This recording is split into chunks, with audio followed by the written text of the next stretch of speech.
Good morning. Let me just adjust this a little bit so we don't have a jacked up angle. Make this all correct here. This end set up so I can read your chats, because that's pretty much a fun part that I definitely enjoy. Oh, yeah, the computer's slow. Here we go.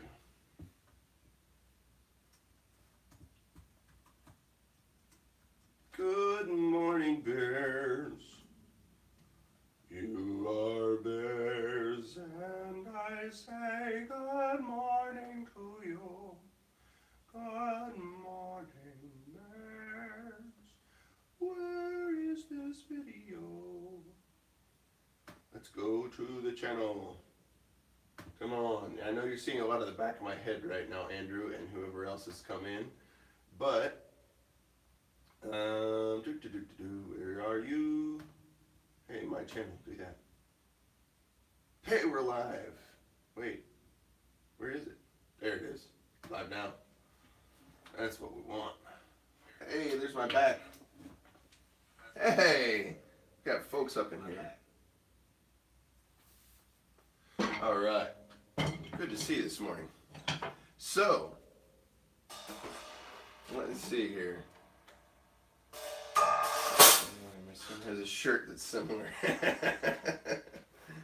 Yes, a good friend of mine. I'm going to talk about that today, definitely.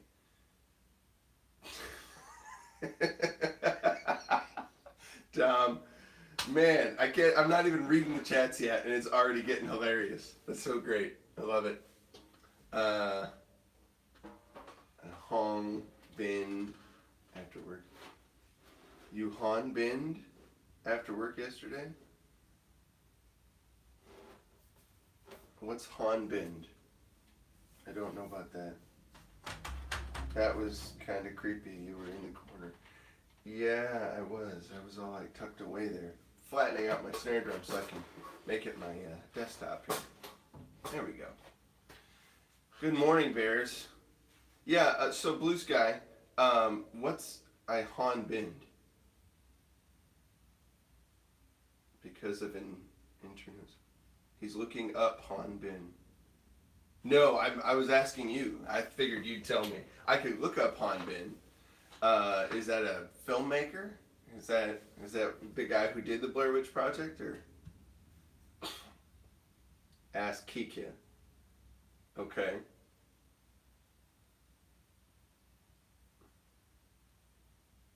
I'm looking in comments.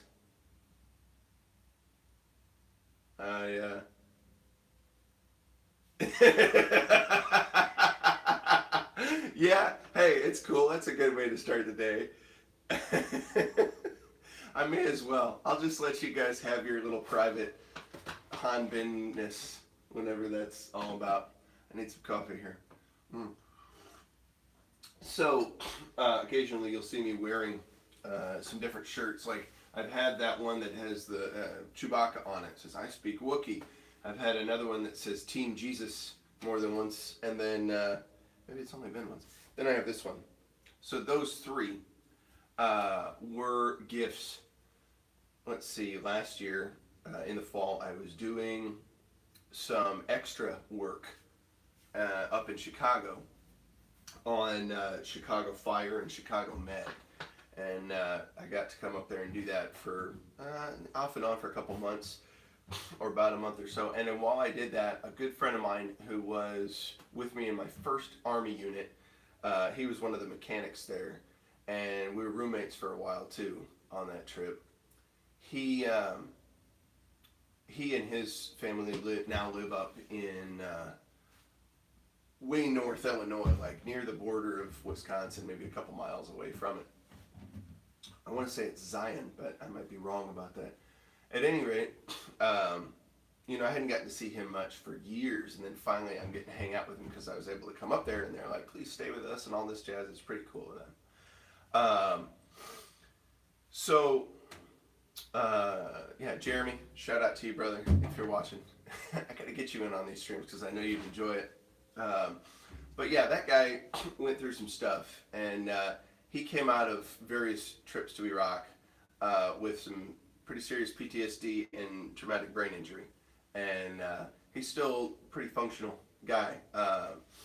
But yeah, so had some rough stuff happen in his life, and so he's still carrying forward. He's still doing his thing. Um, so he has one of his sons, and I think two of his current wife's daughters that were staying there at the time when I was visiting. And so all three of the kids ended up getting me a gift of a T-shirt, and one of them, her name's Mara, and she considers herself to be either agnostic or more atheist in her views, and we just had conversations, all of us, about different stuff, and I treat people like people,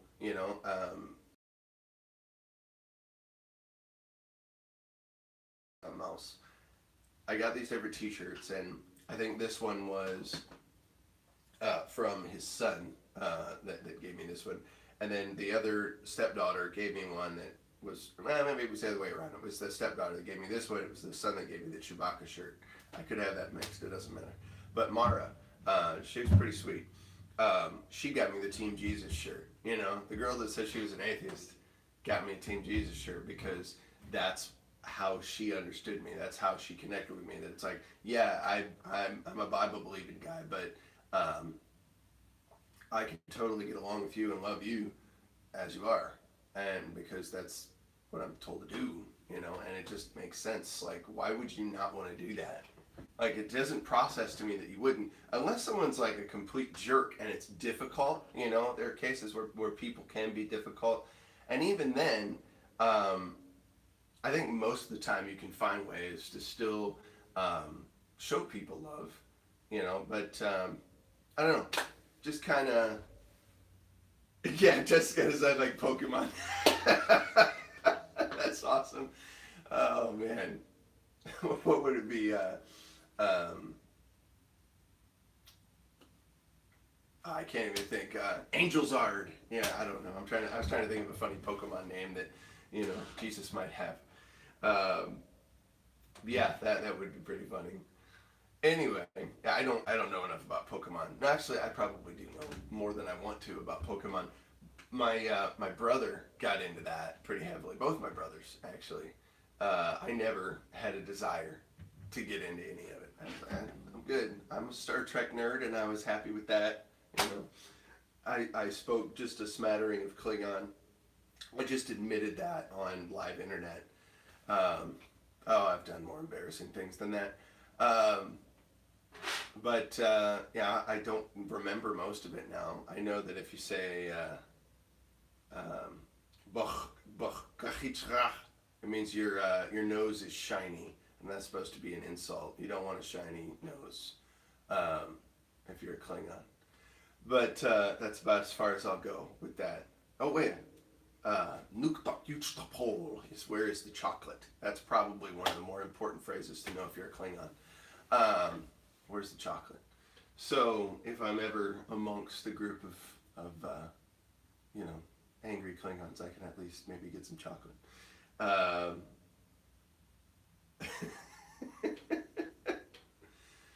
I do enjoy the Star Wars a bit. I actually just saw the Last Jedi over vacation. It was on Netflix, I guess. And so yeah, we were enjoying that a little bit. But I kind of see what a lot of people have been saying about it. I kind of get, some of the lefty messages that are going on there. If it's a series that I've been digging into for a while, I can usually just like put that aside a little bit and just dig into the story some. But I don't know. It was something. It was a thing. It wasn't like, yeah, this is amazing. It's pretty neat, but I'd be interested to see them tie up the series and get it done. I hope they do a better job with the next one. I'll put it that way. They could have done better. So let's see. The shirt I had on yesterday. That's what we're going to talk about today. If you were able to see the description, I tried to get. I don't know. Okay, so give me some ones first. if anybody got like a notification for this ahead of time. Did anybody get a notification that this was getting ready to start? Not just in the Bear app. I know I went and posted the link in the Unbearables app. You got like a YouTube notification, Kikia?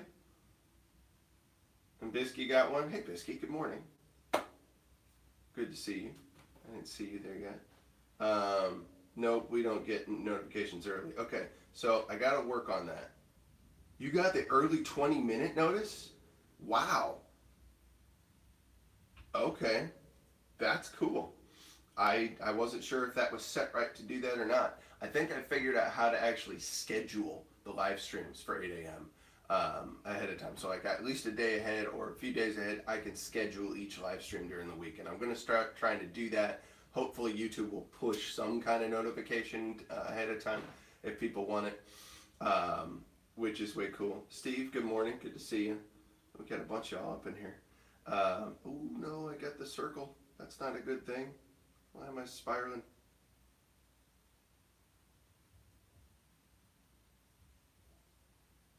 Oh, it stopped. Okay.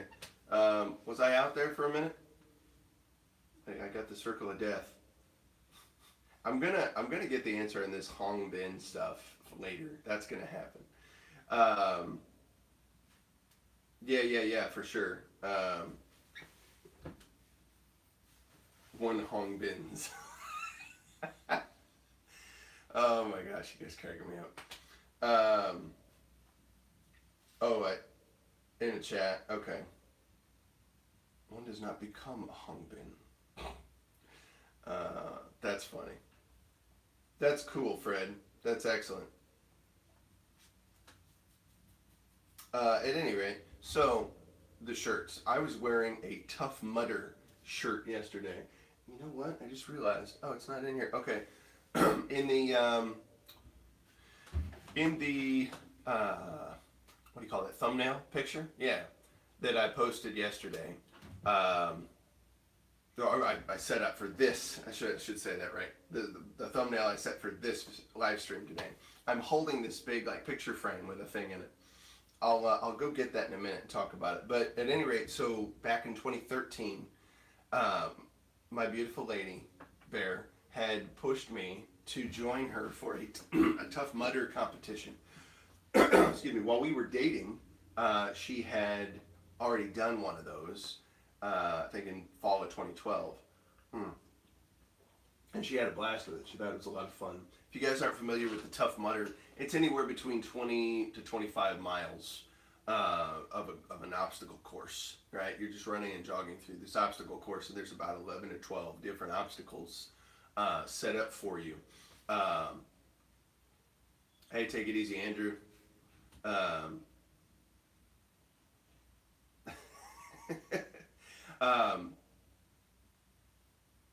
Yeah, Kiki, thank you for that. And we're going to get to that, by the way. I have to mention some folks, but I wanted to get through this story first. There we go. So, she wanted me to do a Tough Mudder. And they were going to have one just south of Chicago. So, we were training for it for a few months, getting ready. And it was like 11 obstacles, 22 miles. It was intense. The very first obstacle we came to in starting that was what they call the Arctic Enema. And it was seriously a garbage dumpster, right? This big old garbage dumpster filled with ice water. And they kind of colored it green a little bit to make it more interesting. But the whole deal was you need to have this, there was this baffle, I guess, put up, this divider. And it was wrapped with barbed wire. So you had to dunk yourself under completely to get through the middle of it, right? Because that was positioned right above the top. So you couldn't like go head above the whole way through. You had to dunk under to get through all the ice water. Excuse me, my voice is getting a little crispy. At any rate, so we did that. And we did several others. Some where you crawled through a tunnel 50 meters underground through mud. One where you actually go for a good half mile or so through mud, like ankle deep mud, all the way up to your knees pretty much in some spots. But you're just hiking through all that. There was one where you had to jump off of a 20-foot tall, 17-foot tall um, platform into pool of water. At the bottom, it's all muddy and cold, and it was a blast. It was so much fun. Shocker that I said it was a blast. Um, Shocker that I said it was a shocker that it was a blast too. There's a fly on my symbol. Um, we enjoyed every single bit. Oh yeah, that's probably an important point to share. There's also obstacles where you have to like crawl like this underneath a lattice work of little wires dangling down, and those wires are partly exposed and they're all connected to a bunch of daisy chain car batteries. So you get little electrical shocks on some of the obstacles to get through them, and they're pretty. Yeah, it's army crawl stuff, Blue Sky. That's what you're doing. But yeah, they'll shock you. You submit to it. I mean, you sign the waivers and all that jazz. But there's another obstacle right at the end. The very last one was like a standing up, running through obstacle where it was just wires dangling everywhere that were supposed to shock you. Again, connected to car batteries and stuff. Um, so it was intense. It was pretty darn intense. It took us a little over 5 hours to get through it. At the very end of that, I had already talked to my parents to be there and have a couple things ready for me. Now, see, back in February of that year, I had to go down to Texas. I was there, good old Texas, in San Antonio, at Lackland Air Force Base for my security police. What is they called craft? No, not craftsman. Is it craftsman? No, that can't be right.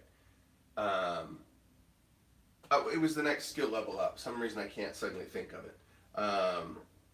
The next level up in your training. I want to say it was craftsman level for the security field in the Air Force, and I had to go for that for 2 weeks. At the end of that, my beautiful lady came down, flew down there to spend some time with me, and we went out to the Riverwalk and had some dinner and enjoyed a nice evening. And she actually thought I was going to propose to her then and there. Now, keep in mind, we'd only been dating at that point about, I think,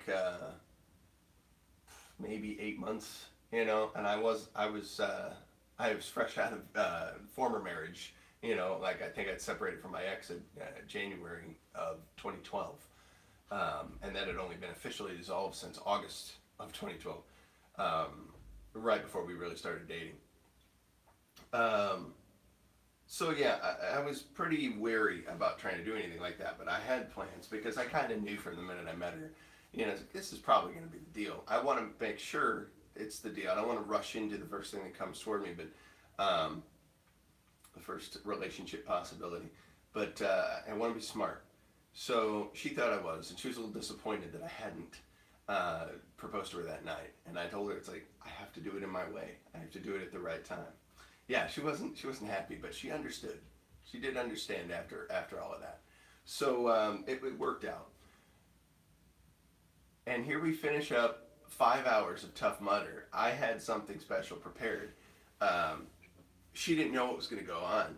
And I wish I had the videos of this to be able to share. But we had these little orange headbands that we got from doing Tough Mudder. So I asked her, do you trust me? And she said, yeah. So I pulled the little headband over her eyes, said, follow me. And I took her hand, and I came and sat her down. There was this little tent where we were able to hang out after that because we were with the Wounded Warriors group doing that. And so I set her down in a chair, and I had 2 types of wine prepared. And I had this thing that I'm going to show you here in a minute, special thing that I learned about from biblical studies that I wanted to share with her. So let me grab that because it's right in the other room. So I'm going to take a second. Here we go. It's kind of neat. I'm proud of it. So here it is. A little dead air time once again. But I try to keep it short. I should have brought this in before I started. All right, this. I'm still not even on screen on my laptop yet. That's too funny. This is called a ketubah, right? Or ketuvah, however you pronounce it. That's a Hebrew term.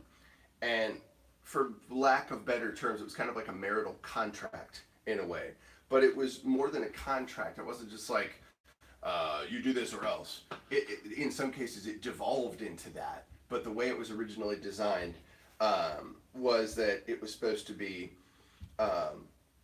something that was signed by both you and your bride to be. That what it was on was things that you desire from your prospective bride and things that you promise to do for them. You know, because very often a marital relationship required, especially in ancient times, it required kind of obligative interaction between the prospective husband and wife. It wasn't quite the same way that we understand marriage today in our culture. You had a lot of things that had to happen in order for you guys to survive, but it had a lot of other things tied up into it. There's a section of the Bible that in Hebrew they call the Old Testament the Tanakh, and that's an acronym: a Tav, a Nun, and a Kaf. Right, 3 letters. Tanakh. Right. So each one is the first letter of each section. The Torah, which is the books of Moses. Right. Then the Nevi'im, which are the books of the prophets and the other historical books. Right. And then the Ketuvim. Right. Which is where we get this word ketuvah, right? So that's the root word of ketuvim, right? It's the ketuvim would be the plural, right? So they're sometimes called the writings. It would include the Psalms, the Proverbs, Song of Solomon. Ruth, I think, is considered part of the ketuvim. I'm not 100% sure about that. That might actually be considered part of the Nevi'im, but I don't think so. I think it's part of the ketuvim. Job is part of the ketuvim as well. So the ketuvah, right, is supposed to be this sort of promise, right, or this setup. And the way I wrote this out is, I am my beloved's and my beloved is mine. I will seek to give light for her path, and she will reflect all that I give. And that's important. Reflect all that I give. Whatever I'm putting out, she's going to reflect that back to me. Like if I'm giving her good stuff, if I'm calling her beautiful lady and appreciating her and helping out her in ways that I can, being there for her, she's going to hopefully reflect that back. If I'm not, she should reflect that back so that I know I'm screwing up, right? Because that's important. I will entreat her for counsel, and she will edify me with her words. I will speak gently to her as a warm spring rain, and she will blossom with the fruit of joy. I will entrust her with all that I have, and she will be my diligent and faithful steward. I will shield and defend her unto death, and she will take refuge and revere me for life. Together we will serve Elohim all the days of our life. And that's one of those ancient Hebrew words for God. It's actually a title. Elohim, it's a plural noun, but it's being used as a singular. It's the majestic plural being used that way because it's in reference to God. And it means creator and judge. That's the concept behind that one. So I have this little letter bet, which is the Hebrew letter bet right there, RB essentially. And the pictograph version of this is the idea of a house, right? So at the center of us is our house, our family, right? And this picture is up on Grandview Drive here in Peoria. And this bench is where we sat on our first date. So it's got some special meaning to it. I presented this to her. Yeah, I blindfolded her when she was covered in mud. Do you trust me? And she didn't know what was happening. It was pretty funny. I bring her to sit down, and I have a glass of wine ready for both of us. And so the idea was, the ancient tradition, as I'd researched it, is the prospective husband would pour a glass of wine, right? And if she was willing to drink it, right, or if she was willing to agree to the ketuvah, she had to agree, right? It's up to her. You just put that out there. It's all up to her whether or not she's going to do it, right? But if she agrees to the ketuvah, then she will signify her agreement by drinking of the wine, right? And then you drink together, right? And you celebrate. So then there's what I do is I started with a glass of red, right? And that was to signify this covenant between the two of us being formed. Then, once we did that, we celebrated with this glass of white, clear wine, which was kind of neat. So it had some symbolism tied up into it. It was pretty fun. One of these days when I figure out how to do what Owen does, where you share videos and pictures and stuff from your live streams, like when I can do the live stream on the laptop with a much better picture quality, I'll probably try and do some stuff like that and share that in the future. It would be fun. But yeah, we were covered in mud. We stank. We were sweaty, and she said yes. You know, and I had a ring and everything too, so it kind of worked out. Oh, it's all right, Mama Bear. Feel free to track back on this later. Uh, yeah, I do have the whole drum set up today. I'm hiding truth in plain sight, huh? I saw Dino and the dinosaur. I'm getting sidetracked. The chat's so funny because you guys talk about all sorts of other things and I miss out what's going on.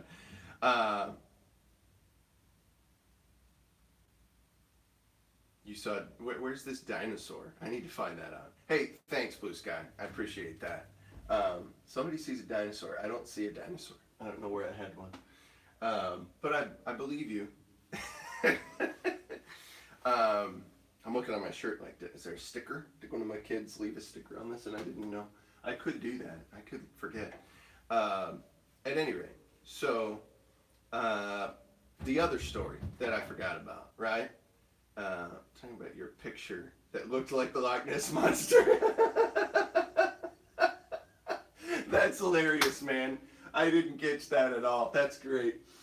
All right, so on to the other story before I forget it. This business behind me, it's wood. I just covered it with this sheet to make it a little more palatable, and I'm going to hang one of my posters off it. Like this one has all the drum rudiments, the 40 rudiments that all percussionists need to learn. So I have that up there, and I have some other posters that are relevant to teaching drums and music in general. But I'm going to put a couple behind me as well and attach them to that wood plank. So that plank was the platform, this thing, was the platform, or the backing, I guess, for a set of stairs. My beautiful lady had found this bunk bed frame that had a desk beneath it, right? And her thought was that we could have like office space kind of desk thing below, and then we could sleep on the top bunk. And that's a little different. I hadn't slept on a bunk in many, many, many years, especially not with my wife, so that was a different experience. Also, the room that we had upstairs where we used to have our room wasn't necessarily super tall, so there's a ceiling fan, and you kind of have to just avoid the ceiling fan if it's on when you get up on the bed. It sticks over to the area of that bed a little bit. Not ideal, but you know, it's not the biggest house ever, so we make it work. We do the best we can with it, and it's fun. It's been interesting to make it work out. So yeah, for quite a while we slept on a bed, but she was a big fan of having the dogs close, because when we had the bed on the floor, dogs would, you know, either come on the bed or at the foot of the bed. She wanted that to be possible again. So what she did, she built a flight of stairs and put those up to the edge of the bed. So that way the dogs could climb the stairs and climb up on the bed all by themselves. And that was previously that set of stairs. It was the backing brace to that. So I've repurposed it. I'm going to make it a place to hang pictures from. But yeah, I've slept on an adult bunk bed with my beautiful lady. When you're married, right? When you decide to commit to a relationship, here's the bigger point, right? You're willing to do things. You're willing to go through stuff. That's what you're saying when you make those commitments. Like, I'd heard someone talk about this on the radio years ago.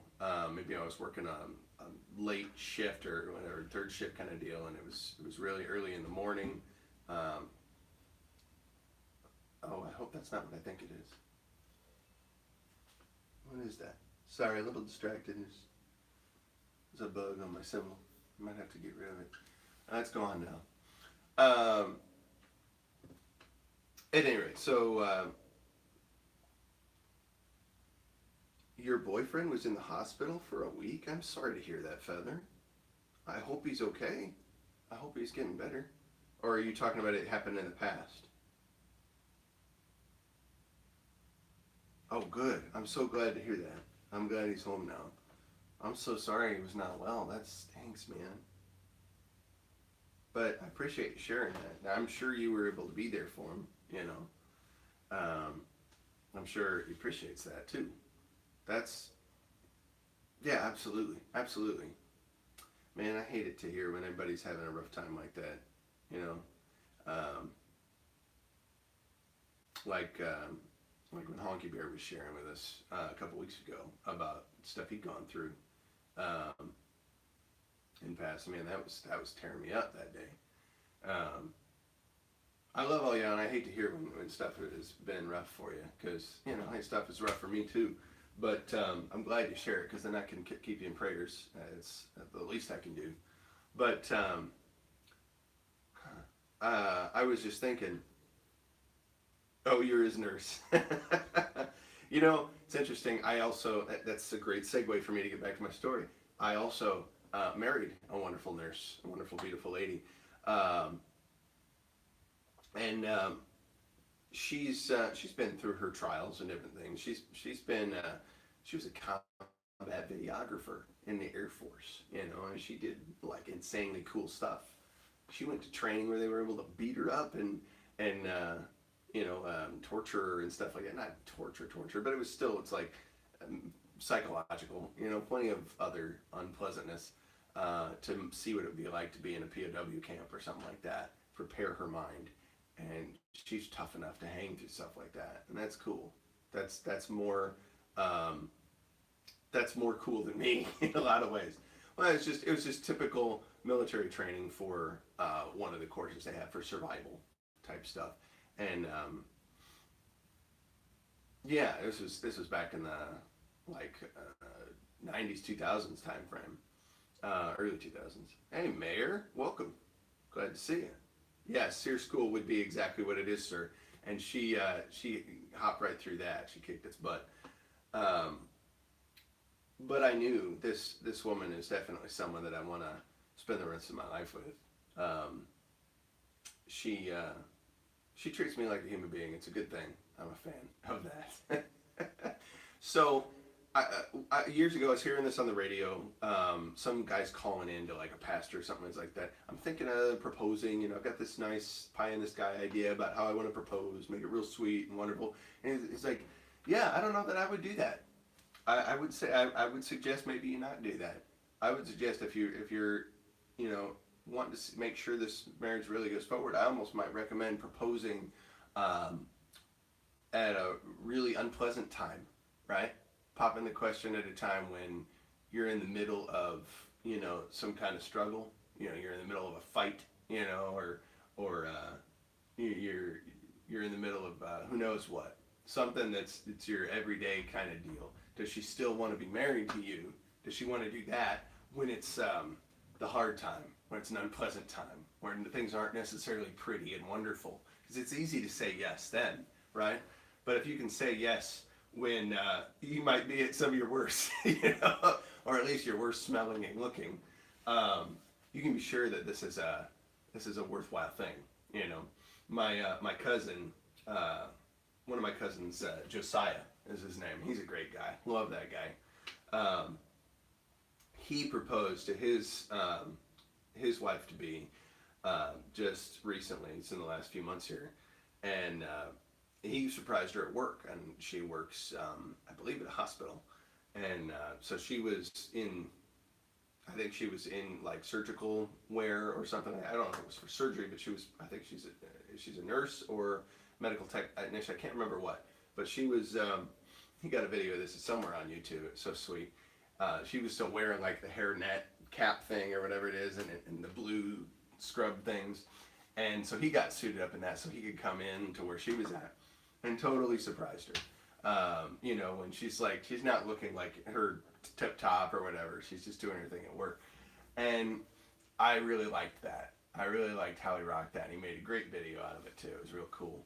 Um, but yeah, I've always thought about that for years, like how you should approach that at the times where I think it's more meaningful. Not where it's all necessarily pie in the sky. Nothing wrong with proposals like that on a beach. Some music playing, all that kind of stuff. That's great. But yeah, I definitely think it was worthwhile to do that when we were hot, sweaty, covered in mud, And I asked her to trust me first, right? So she didn't know what was happening. It's so funny too on the video I've got of that, if I can ever find it. So I pull the bandana up, and she's like, she jumps back because she doesn't know what it is. She's not sure. And then there's like my whole family gathered around and people taking pictures, and she's like, ah, crap, you know. Um, she's the center of attention, which is not necessarily her favorite. Uh, but hey, Herc Bear, welcome. Thanks for coming. Glad you're here. You have no wrench. We'll fix that. Everybody has a wrench here, at least for now, until people start being ridiculous, and then there'll be a wrenching. So help me God. Um, when you have, that's the bigger point I wanted to get at. When uh, when you're together, you want to develop trust. You want to develop strong connection so that when you have hard times where you're trying to figure out, okay, how do we make enough room for everybody in this house that's tiny? How do we organize our lives a little bit better? Why don't we try having a bunk bed? Hey, why don't we try building a set of stairs so the dogs can come up too?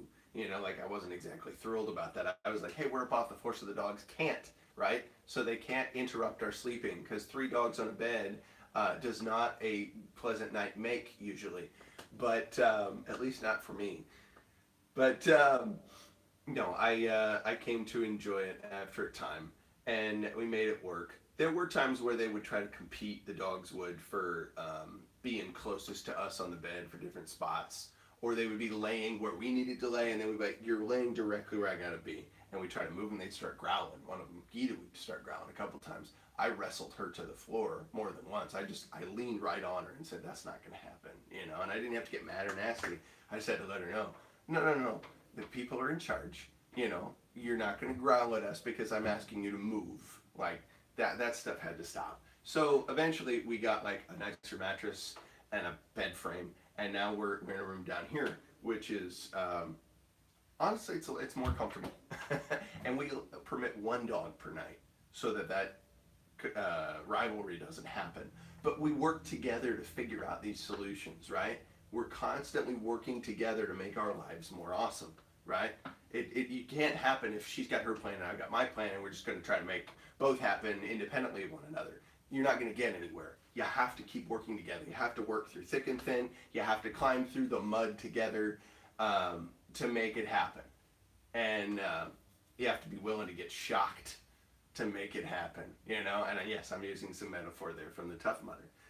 And I'm glad I got to come back and just spend some time going over just those stories because they were a big deal. They were really important times. It's so funny that I go back and I notice, wow, I was starting to talk about something and then I never finished talking about it. It sounds a little bit like a crazy person, but it's fun. It's fun because the live stream is a platform where you can do that. You can get lost completely. You can be massively ADD and still make it work out. All right. So stories that I thought you guys would enjoy a little bit of, and I got that extra one about my friend Jeremy's kids who got me these shirts that I enjoy a lot. I was thinking I'd show you a little bit of some of what I was talking about from Sounds Like You, Big Drum Bear, the crazy person. Get lost. Oh man.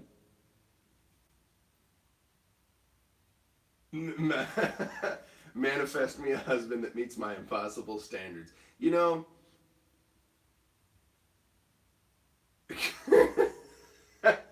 Steve. You know, I leave the chats from these live streams available, right? I let people be. I make it so people are able to see these, you know, in the live stream afterward, so that if other people come to these videos later, they get the full impact, you know, of why this stream was funny. Now, the streams don't always sync up 100% with the video, but in general, I think people should be able to figure it out. Oh, you know what, Mayor? I would love to hear about your amazing spiritual experience. I think you hinted at something about that in that other video the other night, which I loved, by the way. I really liked seeing. I'm glad you decided to keep doing some videos and maybe just do them, you know, not live. That's great. You know, if that works out better for you, man. I thought your playing was wonderful. I really enjoyed it. I could tell you were just way more laid back and having a blast. but I'd love to hear about your spiritual experience. That would be amazing. It would be a wonderful thing. Uh, let's see. Night streams don't always work well for me to catch. Yeah, it can be tough. I know about that too. I get busy in the evenings pretty quick. Um, but I sure try to catch up on videos. Even if I'm going somewhere before I start driving somewhere, I'll just not look at it, but I'll listen. You know, drive safely. It's just an alternative to radio doing YouTube. All right, so here's what I'm gonna do. I got the whole kit up today, and if you caught my hang on, this is what I'm gonna do. I'm gonna pull this seat over here to the piano so you can see a little bit of what I'm doing on the keyboard. Here we go. Le keyboard. Oh no, I lost you. It was swinging wide. All right. I wonder if you'll be able to see that. Let's do it from over here. Hey, light. Hey, feather. All right. So you should be able to see that relatively well. Try not to get that cymbal stand in the picture here. All right, I'll play on the upper half of the keyboard, then it'll work. All right, so I don't have the volume. Yeah, cheap little keyboard, but it gets done when I need to. Once I plug this in via a MIDI cable to there we go, to the laptop over here, I can get all kinds of sounds out of it. It's really neat. So I wanted to go back over what I talked about yesterday and give you another perspective to see that. We talked about the different types of chords, right? We talked about the major. I can do it up here, right? Major chords. The first, the third, and the fifth of any major scale. And that gives you your major triad or chord, 3-note chord. What if I take that third note right there, and I bring it down a half step? Now we get that minor, right? Seeing it on a piano kind of makes a little bit of a difference. Or what if I wanted to do back to the major one, the first, third, and fifth of the C, D, E, F, G, A, B, C. So that's your C major scale, and I'm just taking the first, third, and fifth notes from that, but I'm lowering now the third, going down a half step, and the fifth, both of those are down a half step. So instead of this, it's what we call a diminished triad. I'll play it down here. C diminished, so you get that sort of scarier sound. And then we've got, I should turn this up just a hair. Then we get an augmented chord, right? We go in here and get this, the fifth. I took the G that I played before, the fifth, and I raised it a half step.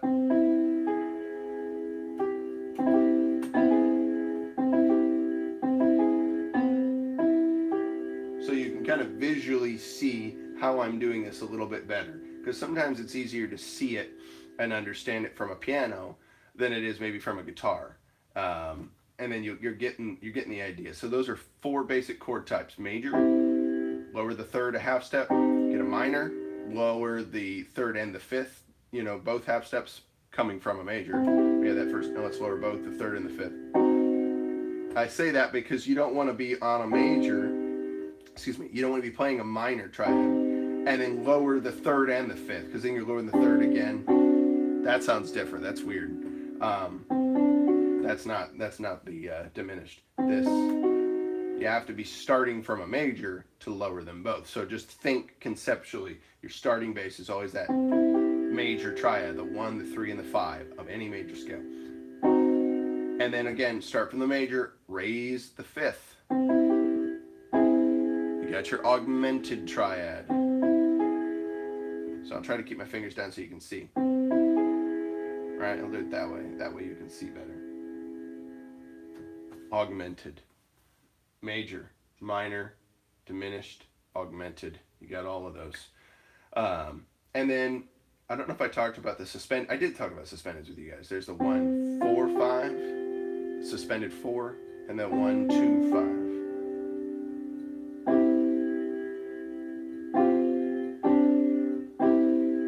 So you got a couple more chord types you can put in there. I was going to talk a little bit about how you can expand those even more and have really pretty chords, like the 1, the 3, the 5, and the 7. If you throw a 7 in there, that adds a level of complexity to that chord that just sounds really pretty. Now I've got, this is what's called a C major 7 chord, right? So I'm using the 1st, 3rd, 5th, and 7th notes of that scale. So you get this pretty sound. And that's how I would start out a song like an old Burt Bacharach tune that's a favorite of mine. It was called Alfie. It was written for a movie called Alfie. No, excuse me.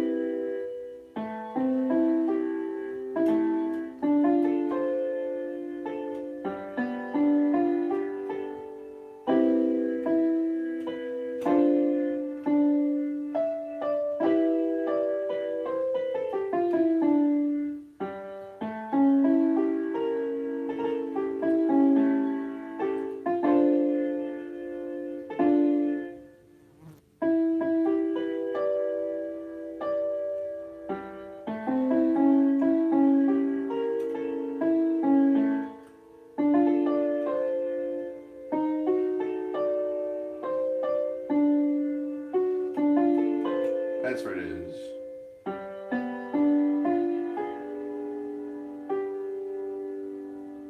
What's it all about, Alfie? I don't know all the words to that song,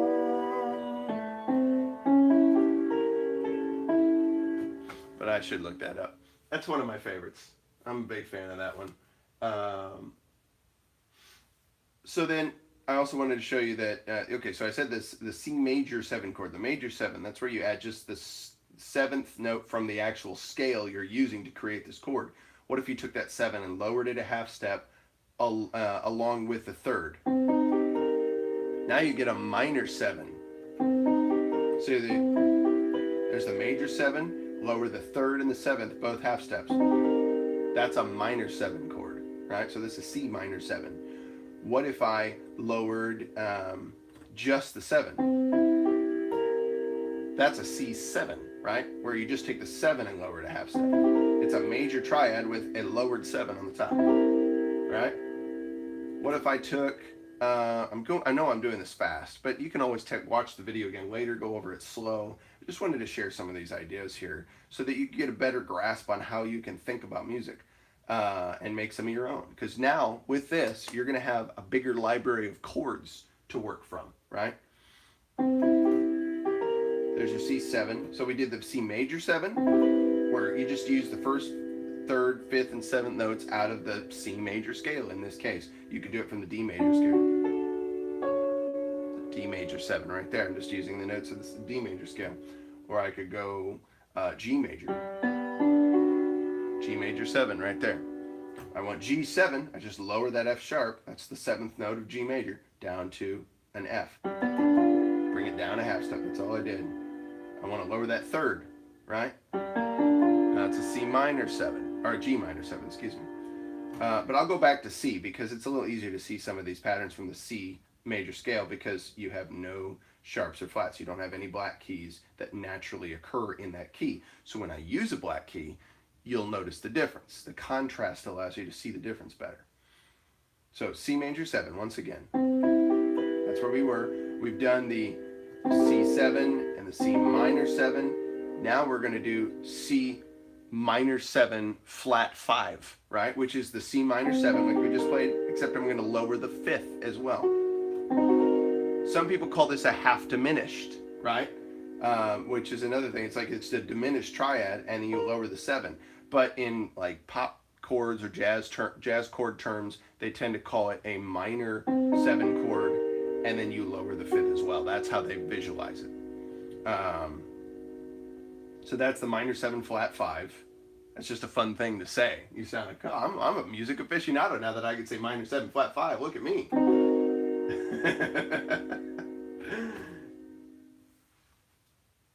Diminished. I just caught that. Oh my gosh. I'm building a song on the backs of black keys. Yeah, just like our country, right? It's horrible. You guys are cracking me up. I knew that had to come into here somewhere. I was thinking it. I just didn't say it yet. I just hadn't broken into that. That's so good. You guys beat me to it completely. Yep, there's your minor 7 flat 5. So I'm totally doing that on the backs of the black keys. There's 3 out of the 4 of those notes are black. Whatever that tells you. I don't know. All right, so that's your minor 7 flat 5. And then we're going to have a fully diminished 7 chord. We're going to take this 7, the lowered 7 that I'm already playing right here, this B flat. I'm going to lower it 1 more. Now it's a B double flat. I'm going to keep the same letter name, but I have to alter it accordingly so that I can keep the same letter name. It still has to be a B, but it can't be B, it can't be B flat because I've already used those 2, so it has to be B double flat because I've lowered it twice, right? That's what we call a fully diminished 7 chord, right? So this is a C diminished 7, right? That's how they would call it. They wouldn't necessarily say fully, but yeah, it is fully. So that's what's going on there. So these are your different types of 7 chords. Now, there are a couple other 4-note chords that are out there. There's a 6 chord. You play that one. So you play the 1st, 3rd, 5th, and 6th. Or you can play a minor 6. Right? It's got a different feel to it. So those are a couple others that you can throw into the mix there. But they're easier because you're just using scale degrees, or you're taking the 3rd and lowering it like you've done before, right? You're just adding a 6 in there. Excuse me, that was a 5th. That's a 6th. It's kind of fun.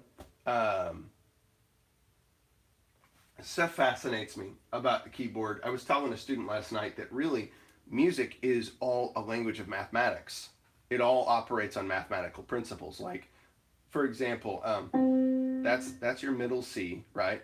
And we number notes, in the way we do this. We say, if we're going to start on a C major scale, we would say the note names, C, D, E, F, G, A, B, C.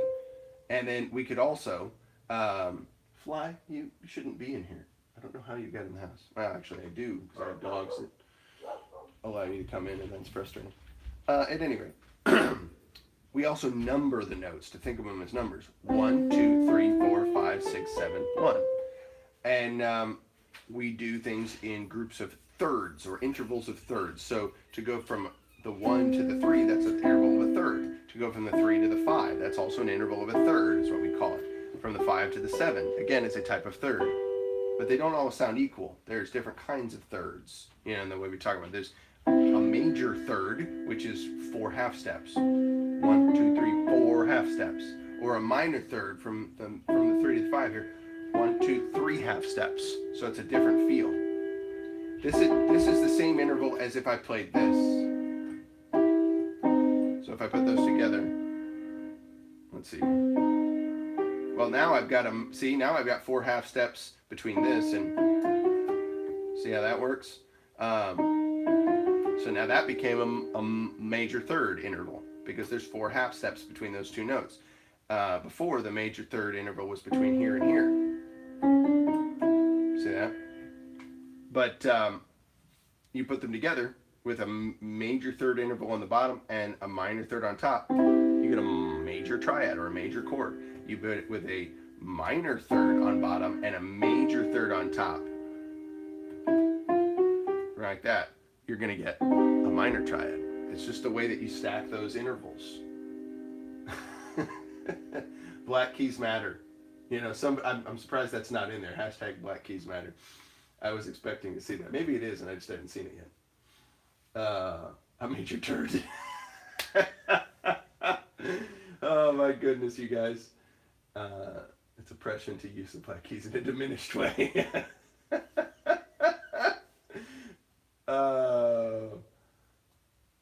You guys are killing me. You guys are killing me.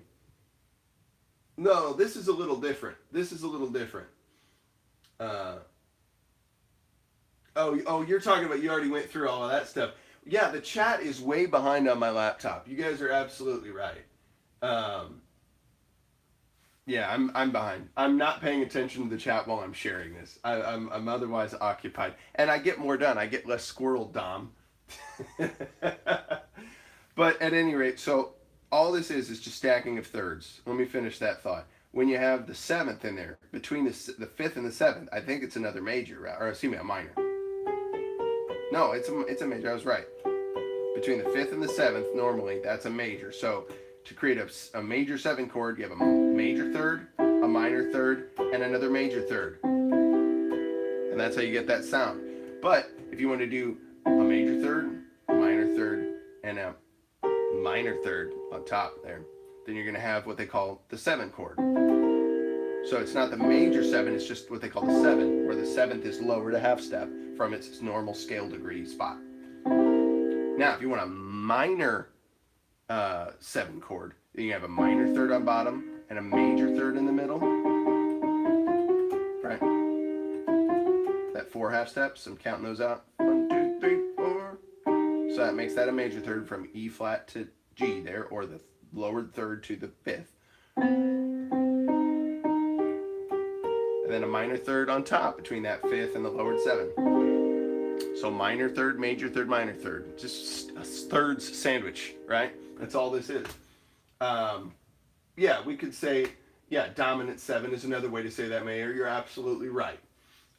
They refer to that when you lower the seven, they call it the dominant seven sound. You have a major triad on bottom, lowered seven there, they call that the dominant seven chord.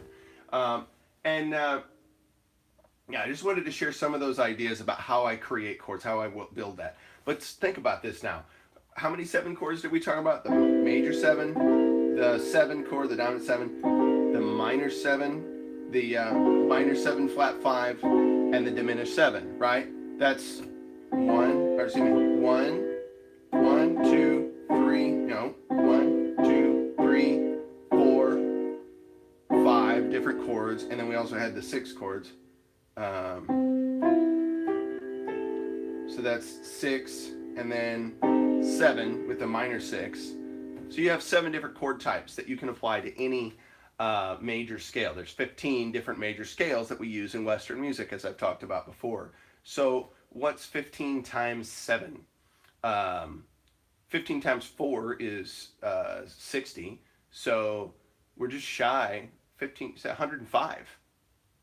7. It's got to be 105, isn't it? Because yeah, it's 15 shy of being 120. So yeah, you just got another 105 chords added to the library of chords that you already learned the other day. Excuse me, pardon me. That's a lot of chords. 90 plus 105 is 195, I believe. Yeah. 195 different chords that you could form at any given moment, as long as you know your 15 major scales, right? And you have your C major, you have your C sharp major, no, or also known as D flat major, you have your D major, right? And I'm not expecting anybody to remember all these. I'm just putting them in for reference so you could hear them all. You have your E flat major. Yeah. An E major. F major. F sharp major. Nope. I'm trying to remember the fingerings for these. G major. That would be F sharp major or G flat major. It could be called both. So that's one of those enharmonic scales. G major. A flat major. A major. B flat major. There we go. I'm going to try that again. Let me get that nice.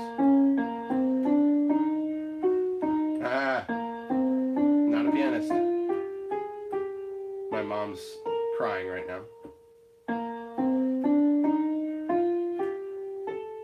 There we go. That's better. B flat major. Then B major. Good old B major. and then finally back to C major. And by the way, B major can also be called C flat major, right? Nope. Also known as C flat major. And then finally C major. Your 15 major scales, right there. 15. From there, you have 195 different chords you could come up with just from the formulas of chords we've talked about thus far, right? All knowing just the major scale pattern, right? It's the same pattern every time. It's always that root note and then the whole step, half step, whole step, half step, 3 whole steps and a half. Root note, 2 wholes and a half, 3 wholes and a half. You got your major scale, right? Simple as pie.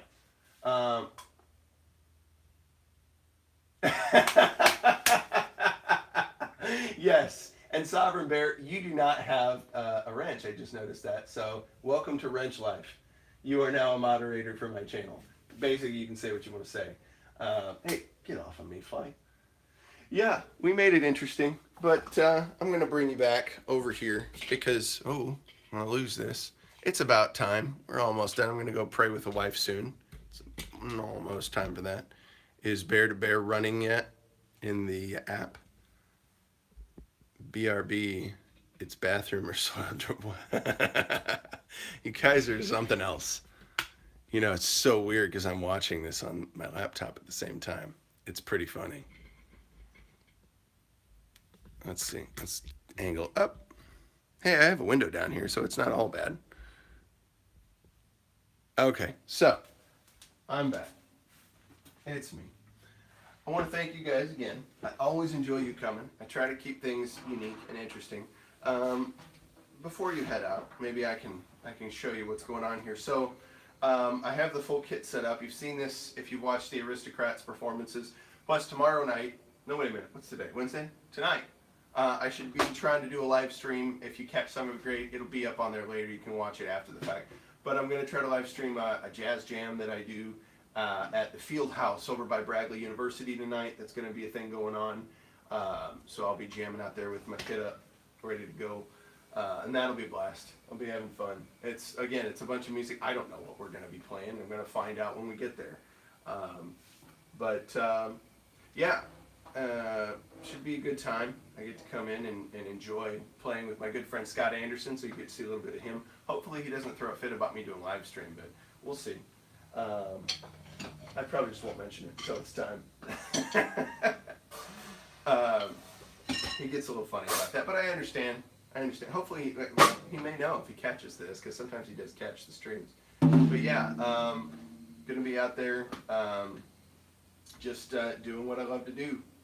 And what I've got here, I haven't talked about this too much. This cymbal here is a jazz ride cymbal from the Saluda company. And I love these guys, they make awesome cymbals. But this one is totally raw.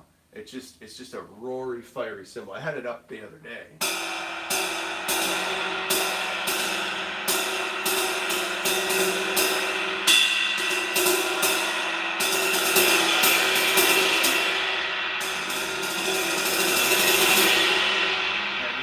Really raw fire to it.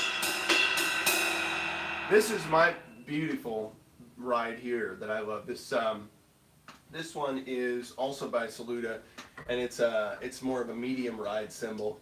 The ride cymbal is the one that you play your main rhythms on and stuff like that. And it's kind of fun. The bell of the cymbal here is all hand hammered. The guy actually sat down and did this. Jamie Lambert over at Saluda Cymbals. They're in Columbia, South Carolina. They're great folks. They make awesome stuff for a fraction of the price of some of the big brands. And they're all super high quality. Look at that. All acid washed on the bottom. Really cool finish for your cymbals. And you get it customized whatever way you want. So that one sounds particularly nice. Just a...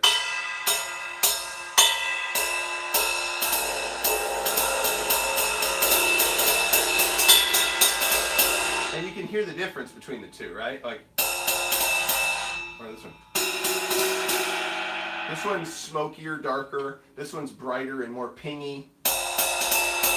You can hear the notes more distinctly. This one, it's more like spread out and breathy, which is great for jazz. This can be great for jazz too. Sometimes I'll put another cymbal underneath it, like it's these hi-hat things. in that way, so that I get this like that sizzly effect. I had that going for the Aristocrats gig.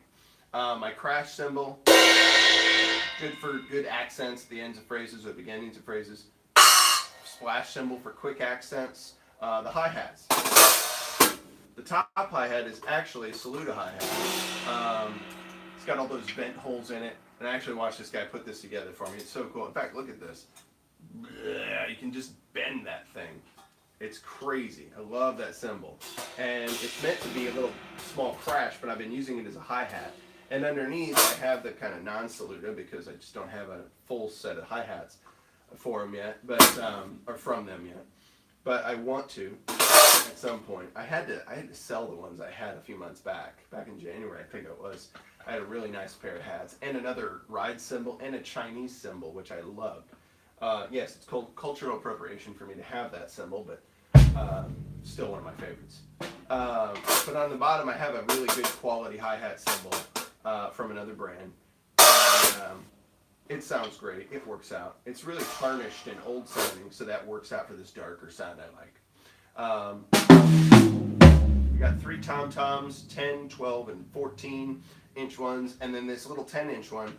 I put the smallest one in the middle because it forces me to phrase things differently when I do fills. You know, I can't just go in the same way as other people would.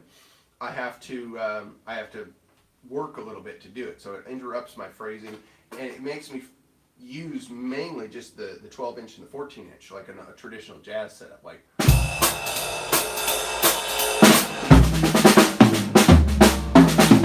yeah, that's what I want to do.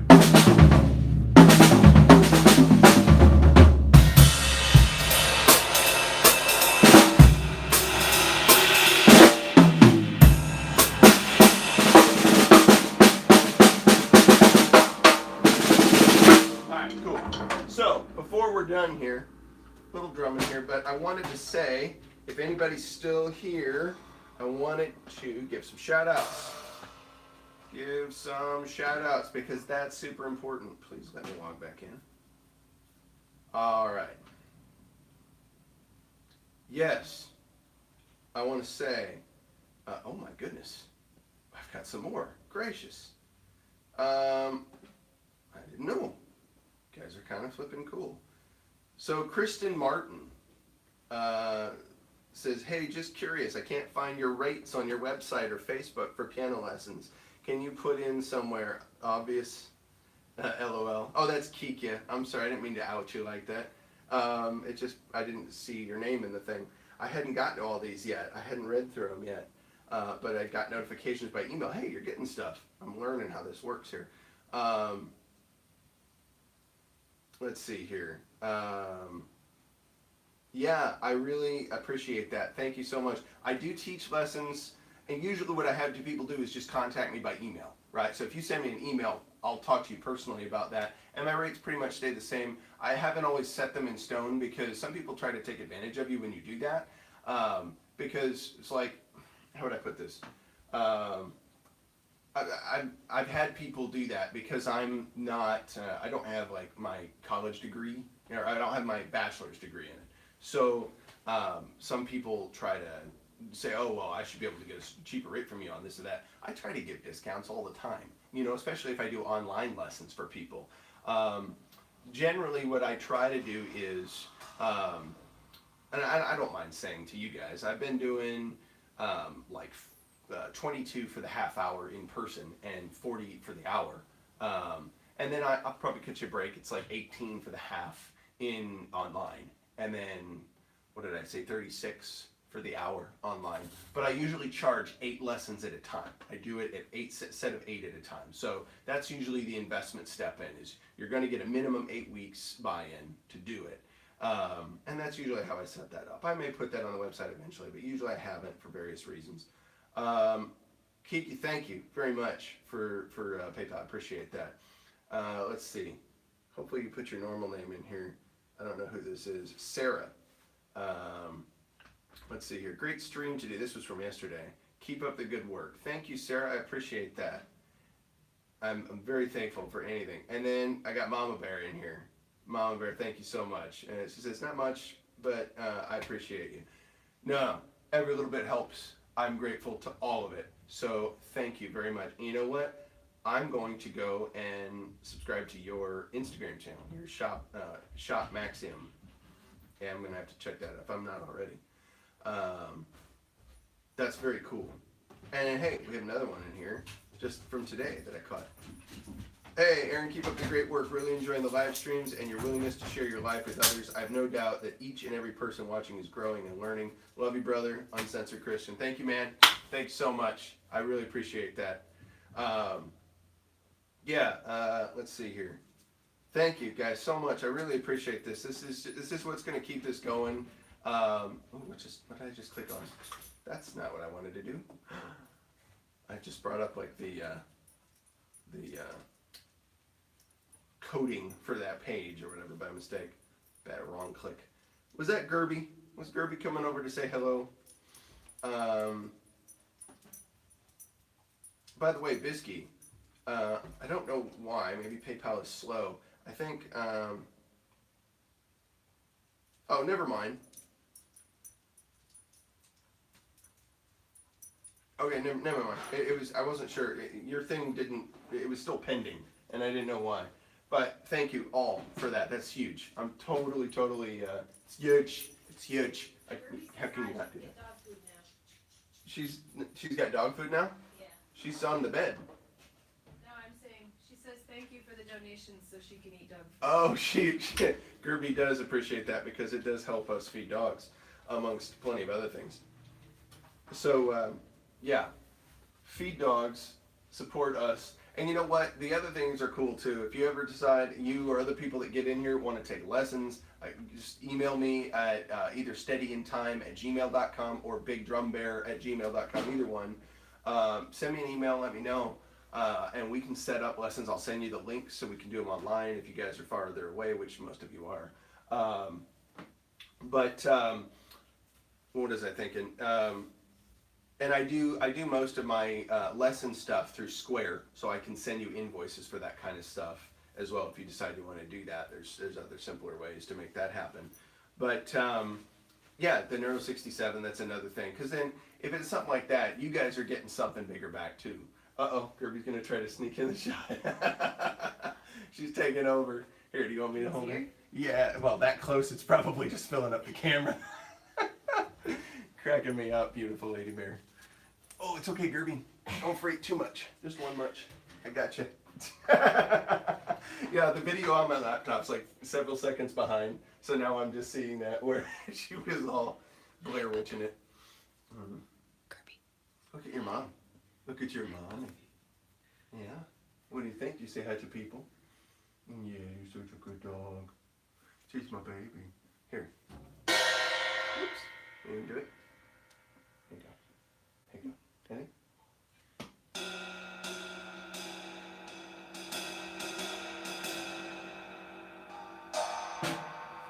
You're like, get off me. Get off me. I'm not your monkey. I'm your dog. Oh, it's okay. I got you. Shh. She doesn't like this at first, but then she relaxes. Here, I'll tell you what. You can be up on my shoulder. How about that? That's my baby puppy. All right, guys. I'm going to head out and go pray and read some Bible with my beautiful wife. If you want to, you can press the X that's up in the corner.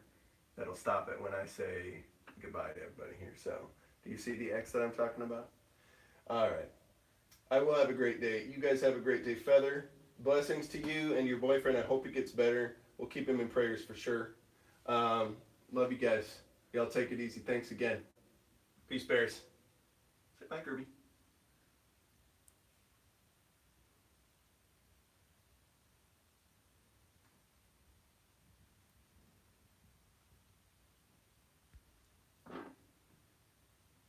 You get it?